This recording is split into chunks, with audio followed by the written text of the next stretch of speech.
Before starting this video, I just want to say everything I'm about to say is 100% my opinion. Welcome to the final installment of the Digimon Seasonal Reviews.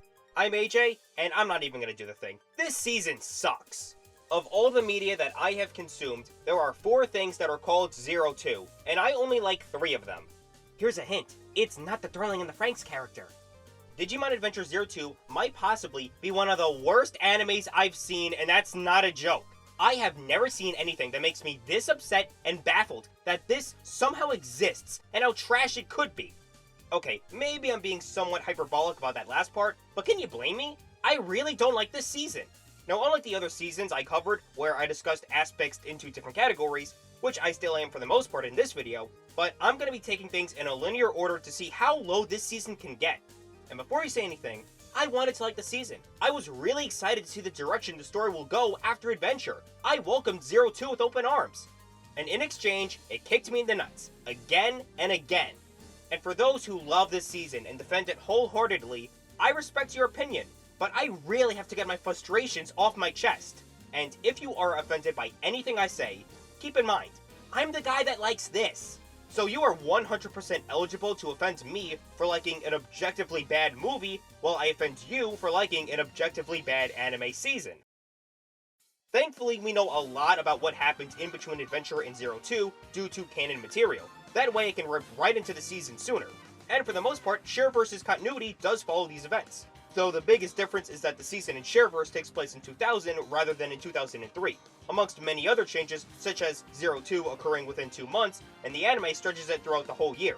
Ken is infected with the Dark Spore after the defeat of Chimeramon and Millenniumon, plus the death of his brother Sam. The Adventure Digidestined give up their Ultimate and Mega forms for the greater good just 2 years prior, and the 3 new Digidestined are about to walk into the final months of the Decade of Misery.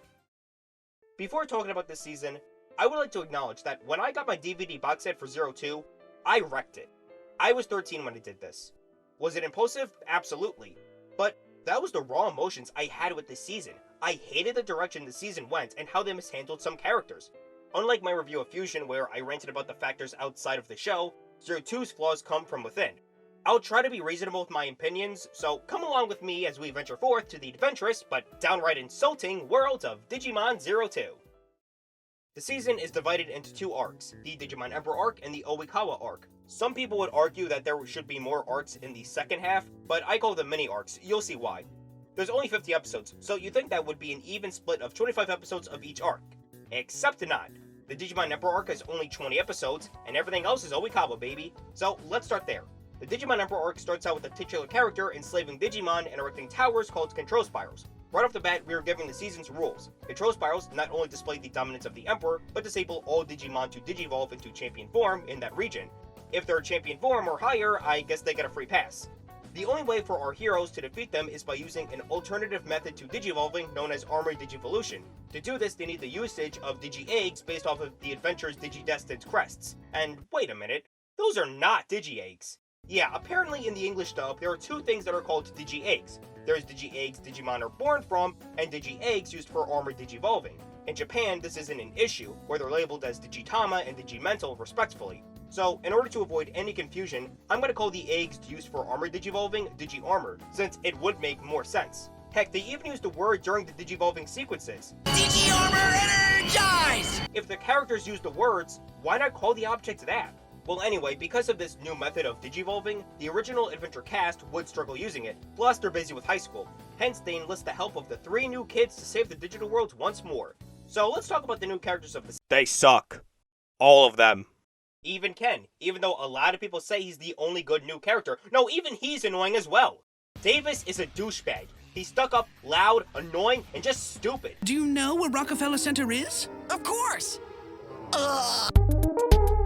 Not to mention, he has the hots for Cory, and it's really disturbing whenever he brings that up, which is almost all the time. DK is right there, he'll smack the shit out of you. He's played by Brian Donovan. The name may not sound familiar, but trust me, his voice does, because he was the main guy that did all of Jetix's commercials. You couldn't escape him. Power Rangers SPD, weeknights at 7, 6 Central. Plus, he's played by Rock Lee in Naruto, and also Jordan from Oban. Now that's a show I wish I was watching. Vemon is also annoying, with his edgy and tough New York accent. Sometimes I can't even make out what he's saying. I guess this is where Derek Stephen Prince got the idea for Beelzemon's accent in the next season, though it was fulfilling to see Beelzemon actually in New York. Much like his tamer, he has the hots for Gatomon too. Patamon would literally whip your ass, my guy! And would you believe it? His sister is even more annoying and hornier! June wouldn't stop obsessing over Matt, and literally doesn't think about the safety of anyone else. Definitely a household where everything falls to shit. Yoli is a bitch that whines and complains over everything. Like, Mimi was annoying, yes, and she always complained, but at least she's tried to do the right thing in the end and became a likable character. Yoli is none of that. She learns nothing from anything and just wouldn't shut up. Hawkmon sounds like Owl from Pooh. In fact, that's the best way to describe him. He's soft, couldn't care less, and he doesn't even bother to calm Yoli down. And on the polar opposite, there's Cody, who has possibly the most boring voice ever. He always has to whisper his dialogue in the most monotone way possible. It puts me to sleep. But I should address that Cody's voice actress not only played Mimi, but she passed away last year. So I don't want to speak ill of the dead. She did a good job with what she was given. I'm blaming the English dub directors for telling her to use that voice for Cody. They tried to make his character interesting, saying that his family were friends with Oikawa before he snapped, but because I don't care for either character, it just feels forced. Armadillomon, on the other hand, has the most generic cowboy accent imaginable, and it doesn't work well with Cody's voice direction. Lastly, there's Ken, and when he was under the influence of the Dark Spore, he was a pretty solid character. Hell, Genesis of Evil is one of the best episodes of the season, and I'm not exaggerating. The problem comes with Ken constantly being a brood after being redeemed. He never stops saying he's regretful about all the Digimon he enslaved and how he lost to Wormmon. He keeps bringing it up. Wormmon is the only one that I don't have a full distaste towards, possibly because his voice isn't as annoying, but he still mopes. At least his voice actor, Paul St. Peter, makes fun of it in conventions. I don't mean to sound wrong, but Wormmon is still pissed off. And then there's TK and Kari. Look how they massacred my boy. Inspired by Team 4-Star, I have created the Takari Owned count. So every time in this season something stupid, nonsensical, or flat out damaging moment happens to these characters or their Digimon, the counter will go up by 1 point. It may not start out at first, but trust me, it'll grow in the end. For starters, I hate how TK and Kari are once again pushed to the side of the team and not the main focus. It made sense in Adventure since Kari joins late into the season, plus their brothers were the main focus. This season should have been their turn as leaders, not only filling in the shoes of their brothers, since they're their age back in the first season, but making a name for themselves and being just as respected as them. Hell, you'd think it'll go that route since TK initially leads off the first episode with narration and even bookends it much like Tai from Adventure. However, they are not only benched throughout the season, but are paired up with the most unlikable characters of the team. Patamon I don't think has any growth since Adventure. He's still the bubbly, wondrous Digimon that somehow gets mature as a champion. Gatomon, on the other hand, loses her tail ring at the start of the season. I'm not putting this on the list because it shows the limitations that the Digidestined have in the season and the ways they have to work around it. In other words, without her tail ring, Gatomon has the power level of a rookie, which kind of is a bad design flaw since she could lose it so easily. But hey, her Digicrystal could probably allow her to retain her strength as a champion, but she didn't know she had that at that point. Also, she uses Cat's Eye Hypno once, and never again. What was the point? When did she ever have that ability? And why didn't she use it in Adventure or later on in the season?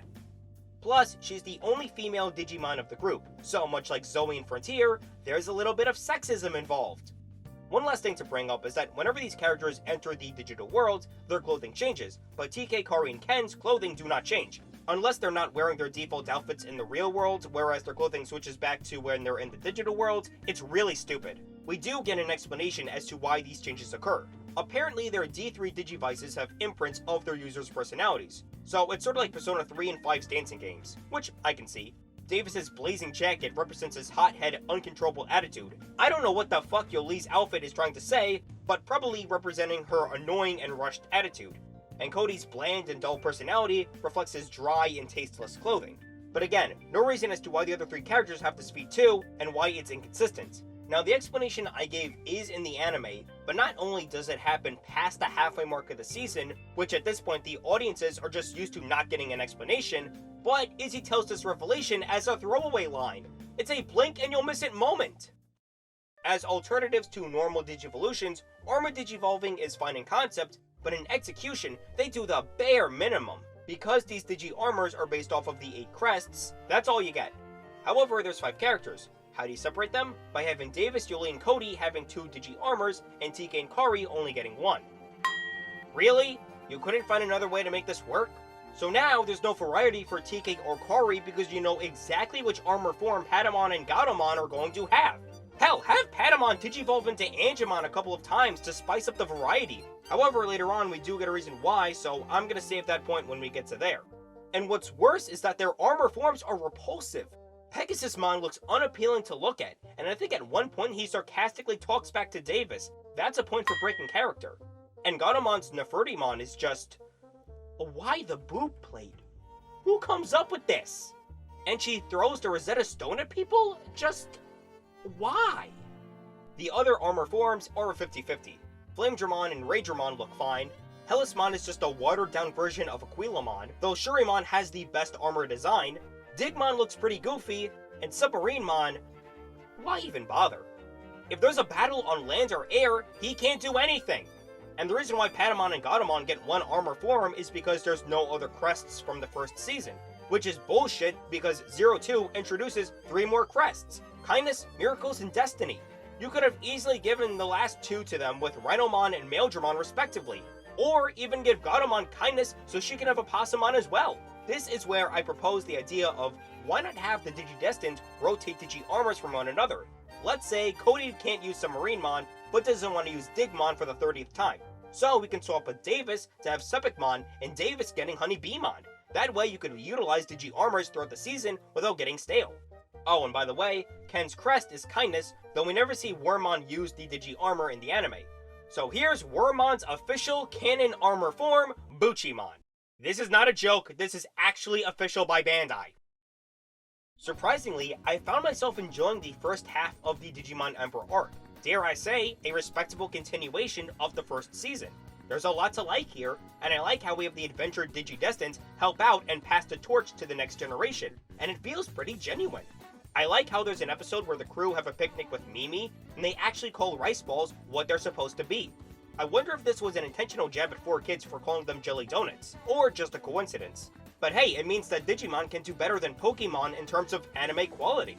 Another episode has Kari kidnapped and TK and Davis have to rescue her. There's a part where Angemon busts down a door and Kari trying to get Andromon to remember her while under the control of a dark spiral. However, in hindsight, they rush through these episodes pretty fast. By episode 2, Davis, Yuli, and Cody get their partners and their first Digi-Armor. By episode 3, TK and Kari gets theirs. By episode 8, they know who the Digimon Emperor is, and immediately in the next episode, uses a Dark Spiral on Agumon to Dark Digivolve him into Skull Greymon, and later the virus variation of Metal Greymon. And 2 episodes later, Veemon gets his second Digi-Armor and saves Agumon.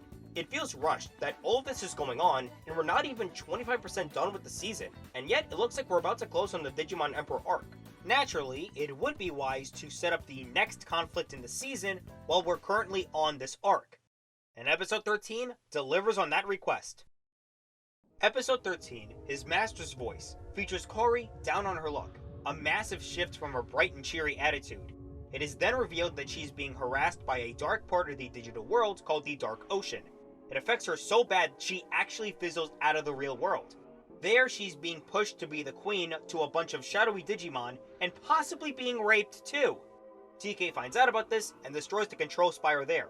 Though how is Gatomon digivolving into Angelomon despite the fact that she can't because they sealed away Ultimate and Mega forms? I don't know, use the Digicrystal as an excuse.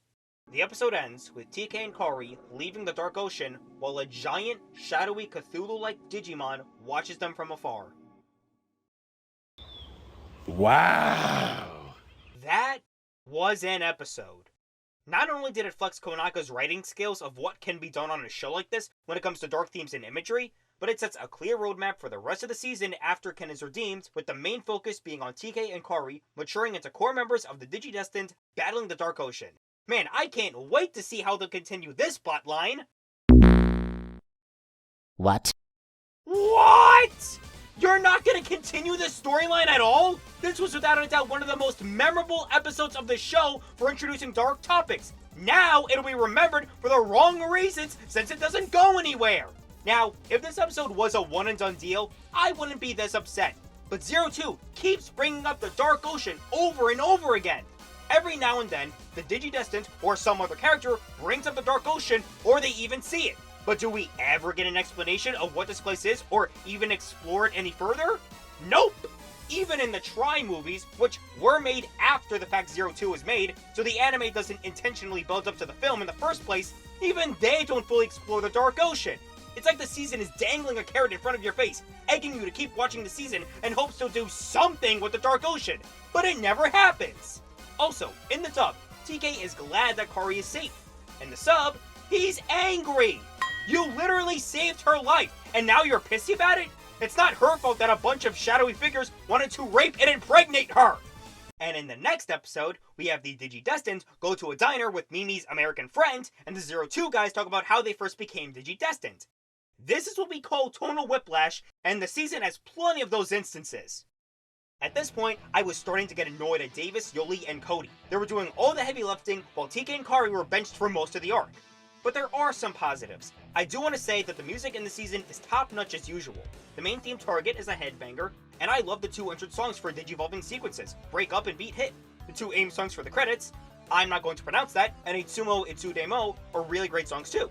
There's an entered song called Bokura no Digital World, which I like Wada and names segments, but I switched to the karaoke track because all the voice actors use their annoying kid voices.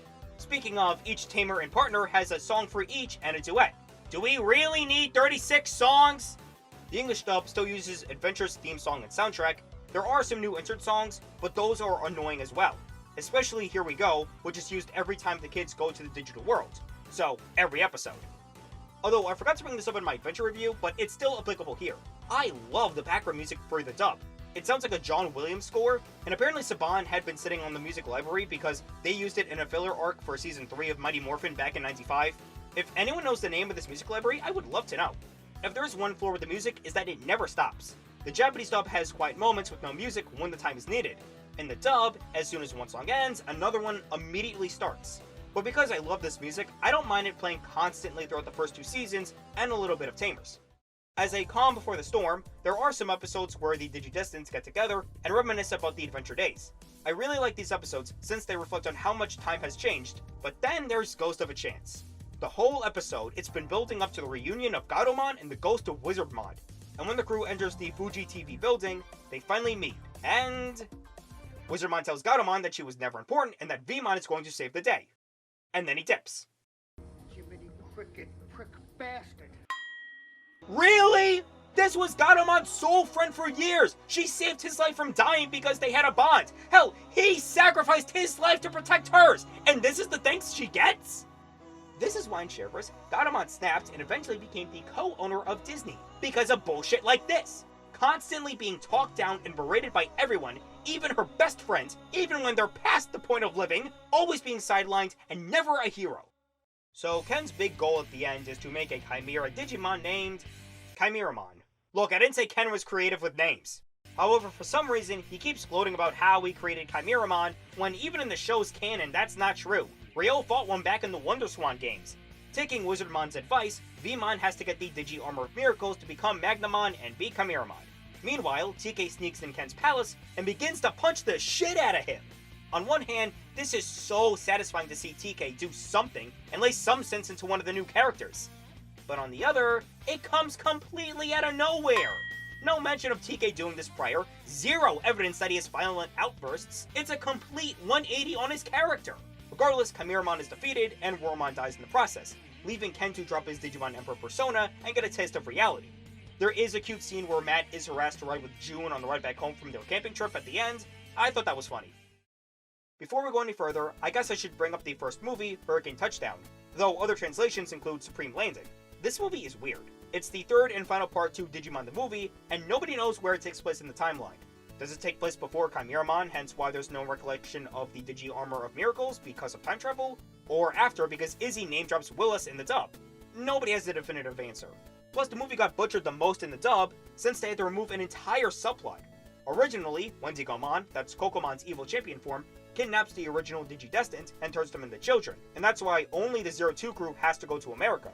In the dub, they're busy with high school, which, trust me, is relatable. The group also meets Kokomon's owner, Willis, and his Terriermon. Reminder in Shareverse, these are also Henry and Susie's partners that were converted in eggs and sent to Willis back in '92.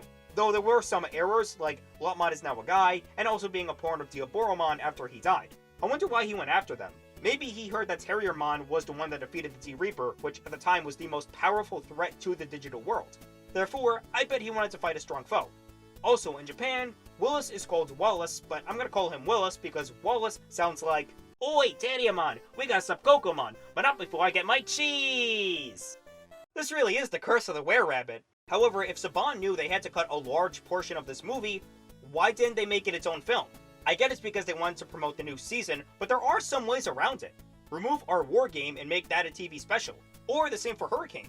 It's not like Saban was incapable of this. When they did the Ocean dub for Dragon Ball Z, they dubbed the Tree of Might movie and split it into 3 parts on TV. Plus, Disney would air the other 4 movies on Jetix without any problem. If they could do it before and after, why not here? Because the amount of stuff that was cut from the dub, the pacing is neck-breaking. Of course, I have to bring up this part. That's the saddest story I ever heard. Get over it. Okay. Then there's the final battle where, in order to awaken the Digi-Armors of Miracles and Destiny, Patamon and Gatomon use their Mega Forms to activate them. Where do I even begin? Yeah, it's cool to see Seraphimon and Magnadramon, but where the hell did this come from? There was no build-up, no mention that they could achieve these forms. They do so just because it looks cool. Second, once again, they can't achieve their ultimate and mega forms because they sealed their crest's power away before the events of 02. Or maybe they could use them because they traveled to the past? Probably. And lastly, as soon as they show up, Cherubimon immediately smacks them, forcing them to de-Digivolve. What was the point of having mega forms if they didn't do anything? Of course, we can't have these 2 characters do anything. We need to have Davis save the day. Fucking asshole. And of course, there's how the movie ends. In Japan, there's a scene where Wendigomon urges Willis to relive the good times in the past, but Willis rejects it and says he has to move on, leading into the final battle. However, in the dub, they push this scene to the end of the film, where now, Wendigomon dances to All-Star by Smash Mouth. Keep in mind, this was a whole year before Shrek would memify this song into legendary status. Many people point this as an example of how the English dub ruins the anime because it's disrespectful to the original source material, but honestly, this scene is so stupid that I love it. We do get the best episode of the season, Genesis of Evil, as an interlude between the 2 arcs. The episode goes over Ken's backstory of first meeting Wormmon and the events that made him the Digimon Emperor. Turns out it was because of his older brother Sam was playing favorites with his family, and Ken, who had a dark spore in him following the second WonderSwan game, began to hate his brother. But then Sam died, and it caused Ken to become evil. In the English dub, they never specify how he died. He actually died in a car accident, but the dub never goes there. When I was watching this show when I was 13, I was so determined I had to find out. I began to type on Google, and before I could even finish the sentence, one of the search results said, "How did Sam die in Digimon?" It was at this point I realized that the government was spying on me. This video is brought to you by NordVPN. Use my code, I wish I was sponsored. But the episode has Ken reunite with Wormmon and gives him a new perspective on life. This is a second chance with his partner, he can't screw it up. However, in between this episode and the fight with Chimeramon, there's an episode where Vmon gets his champion form. It would have been so much smoother if they placed this after Genesis of Evil. Again, tonal whiplash. This basically means we're in the Oikawa arc now, and for the record, even those who love the season can all agree that it goes downhill in the second half. I do want to talk about the previous episode since it starts off so cathartic. Davis, Julie, and Cody are having a difficult time with their school activities and feel down about it. It is so satisfying to see these characters I hate get shit on. Of course, this is 02, and at the end of the episode, Davis gets X-Femon. But let a guy score a victory when he sees one.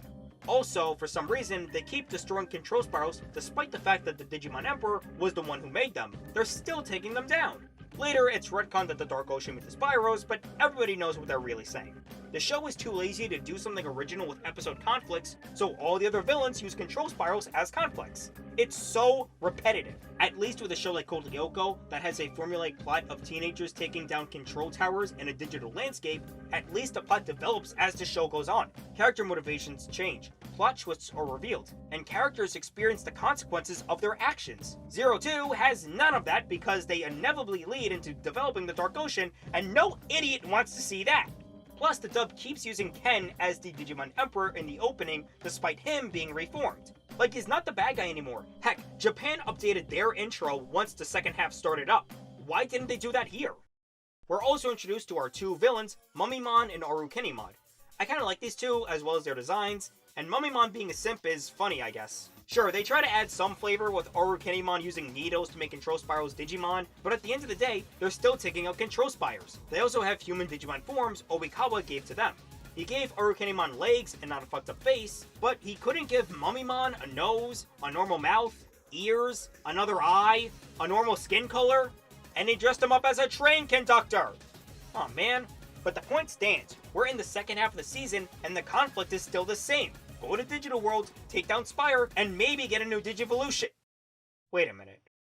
An anime adaptation of collecting monsters that can evolve, starring annoying, unlikable main characters, has a formulaic episode structure, and are being chased by a male and female duo where the male has the hots for the female. You know where this is going! Yeah, this is literally the Pokemon anime. Was this done intentionally? People calling Digimon a Pokemon ripoff, so Toei threw their hands in the air and said, fine, we'll give the people what they want. Although, to be fair, at least Mummymon is more of a Chad than James, because he actually opens up his feelings towards his lover. But the bottom line still stands. Did they intentionally made a Digimon season much like Pokemon? As I said before, these two are Jesse and James, and Oikawa is Giovanni. So what does that make their Meowth? Blackboard Greymon? Oh yeah, I should talk about him. The most overhyped, bland, forgettable character in the whole season. He actually serves more as a parallel to Mewtwo, to be honest. All he does is roam the digital world, contemplate his existence, maybe fight the Digidestined, and continues roaming. Rinse and repeat. Seriously, this guy is so forgettable, you can remove most of his scenes and nothing of value is lost. I should bring up that there's DNA Digivolution and how our 6 main characters are paired up. Now, naturally, you would think that TK and Kari would be paired up. But wait, this is 02, and nobody cares about these slumps of meat. Instead, they're paired up with the 2 worst characters on the team. Sylphimon has an okay design, despite the fact that Hawkmon is in the driver's seat and not Garomon. Again, sexism. But Shakumon? How do you mix a dinosaur and an angel and come out with a teapot? This is disgraceful! Why doesn't TK use Angemon often? Well, here's the answer. It's because TK is afraid of losing Patamon again.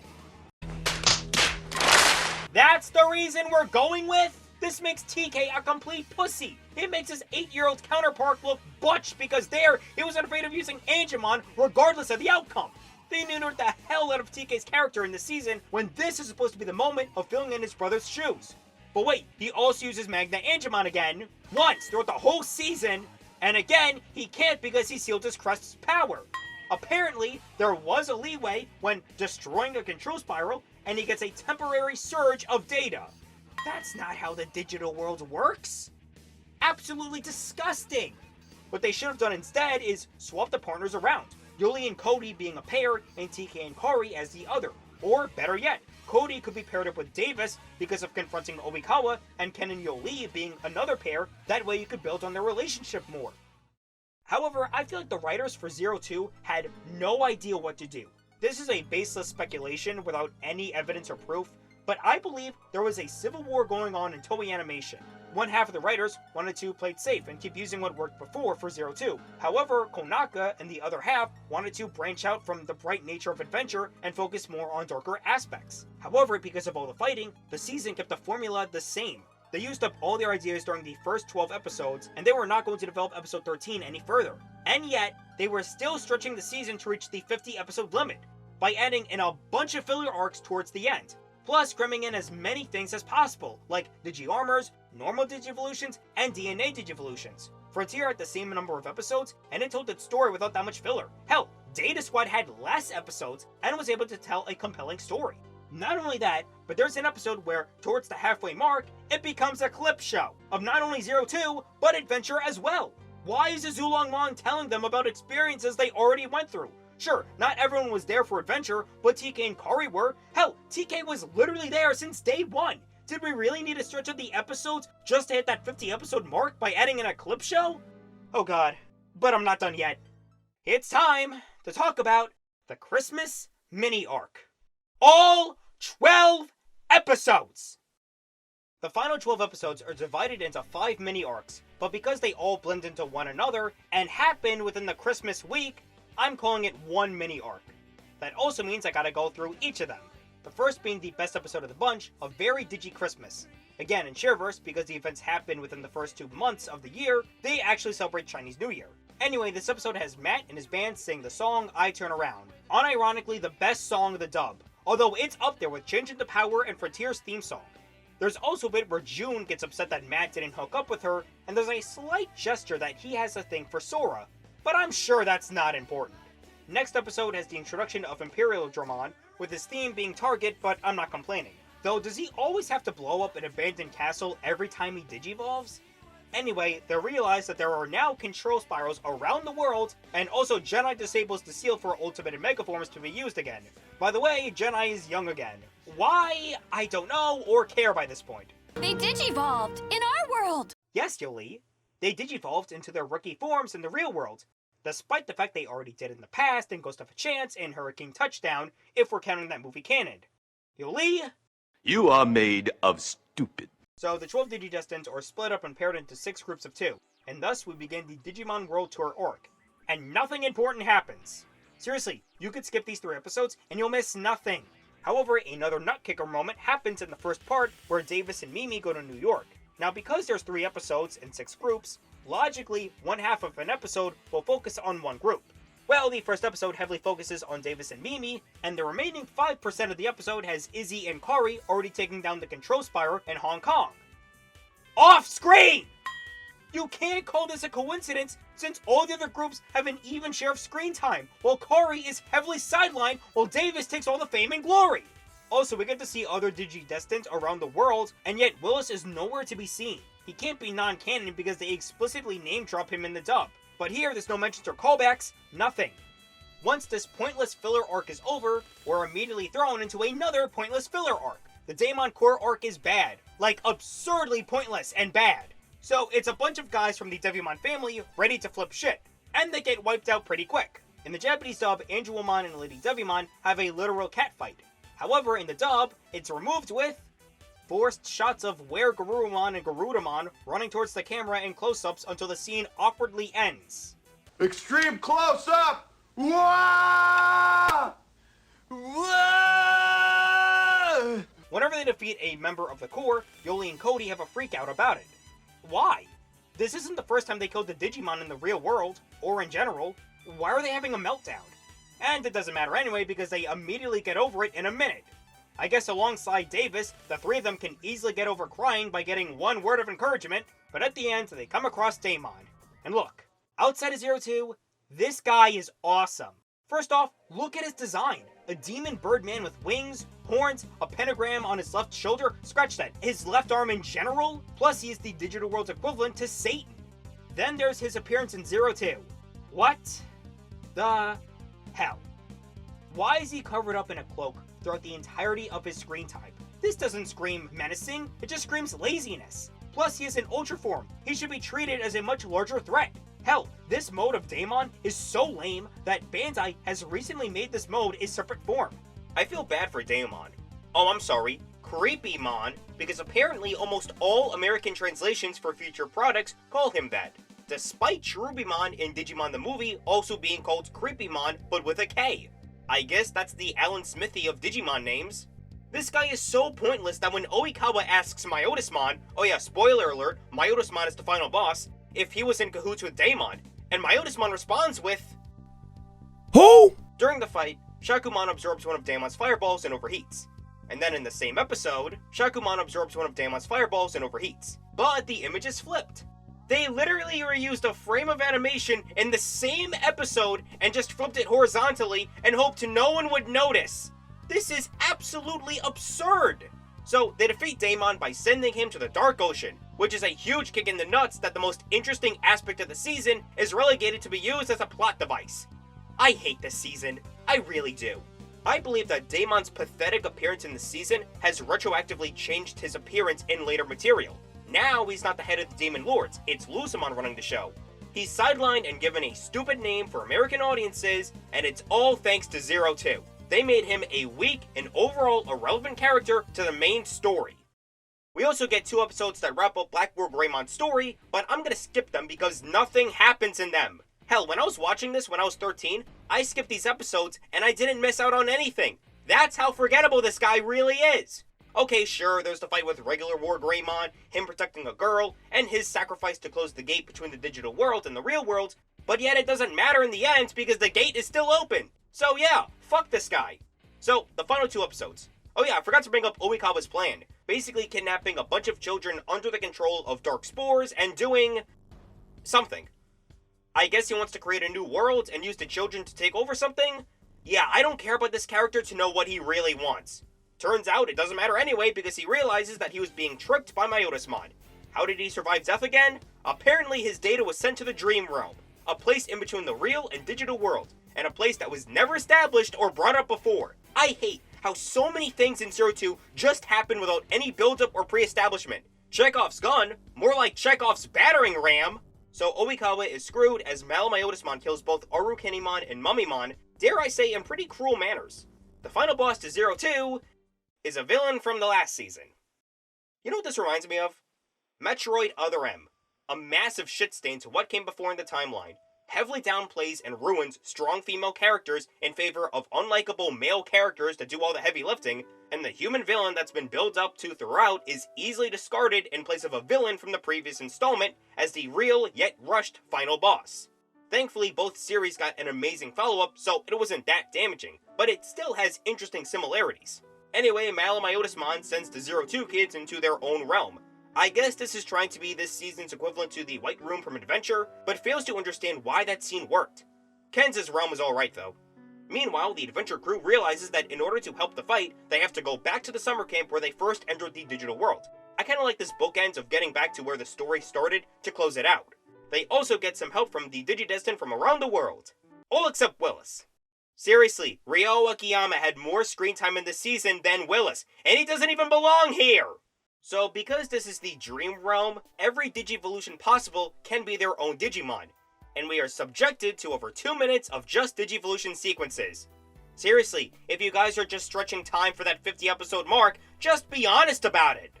They are trying so hard to soak in as much time before they ran out of money for the budget of the show. You'll see why. So, we have every armor, champion, ultimate, and DNA form on the table. But you might notice, no Magnamon! Yeah!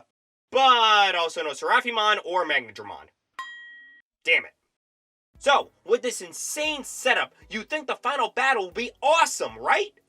Well, during the fight, Davis gets the idea of asking the kids Oikawa kidnapped what their hopes and dreams are. Please stay with me, folks, because what I'm about to say is in the anime. I'm not being hyperbolic or being over-exaggerated. This is what actually happens. One by one, Myotismon's limbs start to disappear as the kids say what they want to be when they grow up. And then he dies. This actually happens. It's not like in Dragon Ball Abridged where Namek explodes because Goku pressed the muffin button too many times. No, this is not a joke. This is actually how they defeat the final boss, by using a first grade activity.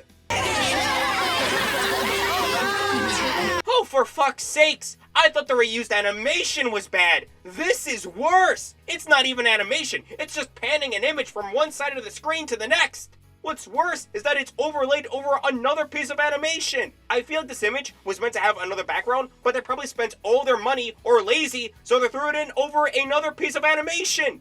It doesn't even look good because there's a weird forced perspective moment where Jedi looks like a giant towering over everyone. He finally gives Gatomon her tail ring and said that because it was near the core of the digital world, it allowed DNA digivolving to happen. Despite the fact that we've seen it before and after this season. So congrats, Gatomon, your only contribution to the season is entirely worthless! So the digital world is basically a mix of digital data and people's dreams. That has got to be the stupidest thing I've ever heard in the season, and this is the same show that has a monkey Elvis impersonator and a vampire quoting the Wizard of Oz!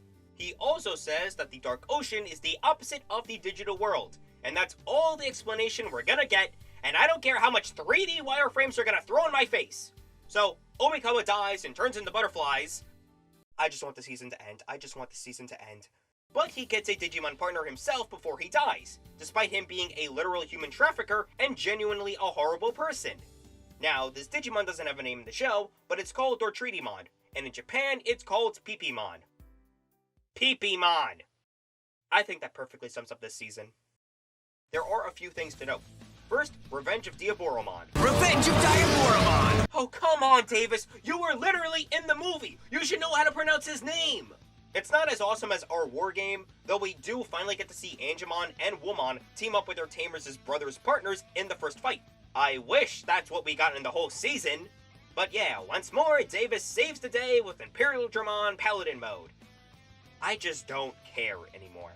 There's also the Try movies. The only thing I saw was the first 2 minutes where Tai gets ready for school as it cuts to the 02 kids dying. And that's all I needed to see.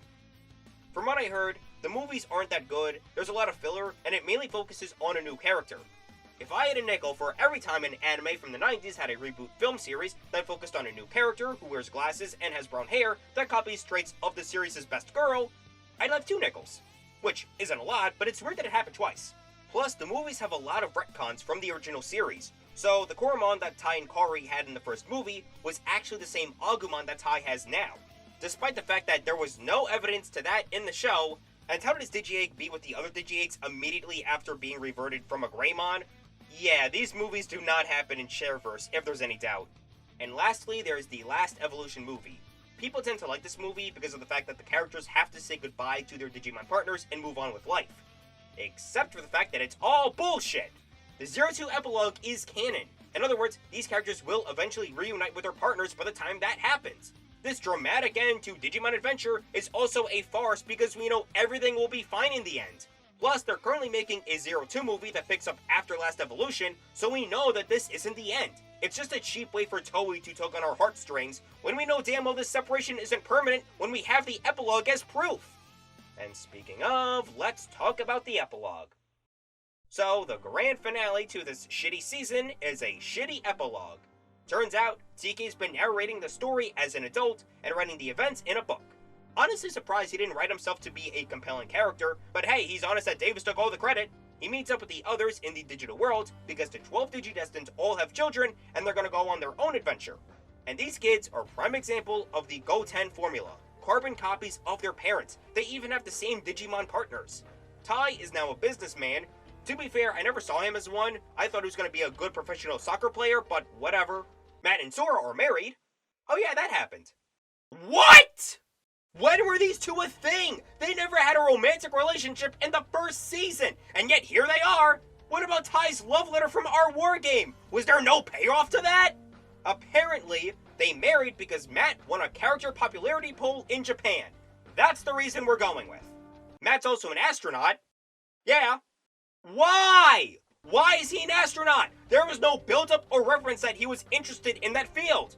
Hey, remember that one episode of Adventure where Sora didn't want to work in her family's garden shop and later on her mom respected her for her decisions in life? Well, I guess that attributed to nothing because now Sora is a fashion designer. At least with Joe, Izzy, and Mimi, their professions do reflect their character traits, with Joe being a doctor in the digital world and Izzy being the head of a research team. Mimi being a chef is kind of weird because she almost had no cooking skills. Wish she was a pop star because, you know, AIM. Davis runs a noodle shop, a trait that was established in the same episode, mind you, so again, there's no build-up since they literally crammed it in the last episode in hopes you would see some kind of establishment. Cody is a lawyer, which is fine. I wish he was a kendo master in the hopes of his grandfather.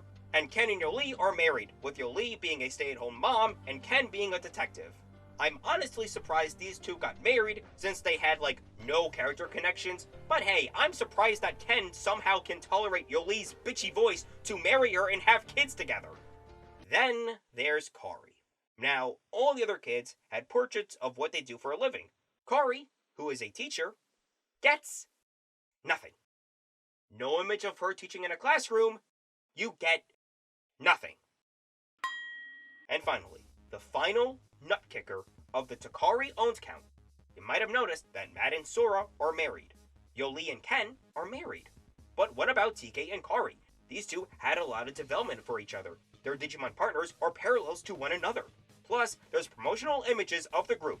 Matt having his hand over Sora's shoulder, and Yoli and Ken are locking arms. And TK and Kari are holding hands. Heck, they do the same again in Boku no Digital World's album cover. So you think that these two characters will be married alongside the other couples as examples? Nope! TK and Kari are not married. In fact, we have an actual reason. The head writer of 02, hated TK and Kari and wanted to downplay them for the new characters, and he thought that they didn't have any romantic relationships with one another. And yet Matt and Sora, who didn't have any connections, in fact a lot of people thought that Tai and Sora were gonna get married, and Yoli and Ken, who barely talked throughout the entirety of the season, they get married. And yet TK and Kari, the most logical married couple that you would imagine in this epilogue, never happens. That's all the proof you need for why this season sucks. We're wrapping it up here. Fuck you, Davis. Fuck your asshole friends. And fuck your mini-me children. And if you want any further proof, no, the epilogue does not happen in Shareverse. Basically, everything after Oikawa's death does not happen in Shareverse, but Revenge of Diaboromon does. I'll save all the Shareverse lore after 02 and another video where I'll properly wrap up this retrospect. I'll make this statement again. If you like the season, good for you. I'm glad you can defend this. I really wanted to like the season. In fact, there's stuff in here that I do like, and I want to give it another chance. But every time that I think I'm gonna like the season again, I'm always reminded how they underplayed TK and Kari's roles, how the Dark Ocean went nowhere, how they fucked up Damon's image to Bandai. Some people tell me to watch the subs because it's better, but dubbed or subbed, these things that I brought up still applies there too. I'm honestly glad Tamers was the next season, because if any other season was, this show would be dead in the water. And it goes to show that in Tamers, Konako was the head writer from the start. He conducted things where they needed to be, and that's why the season worked. The person in charge of 02 was no one. They couldn't come up with what would work, so they threw all their ideas in one basket. But I still have other seasons to enjoy, so whatever. Again, I got a concluding video for the series, so subscribe for that, and just subscribe in general because I went ham on this video. And until then, I'm AJ, and I'll see you all in the next one.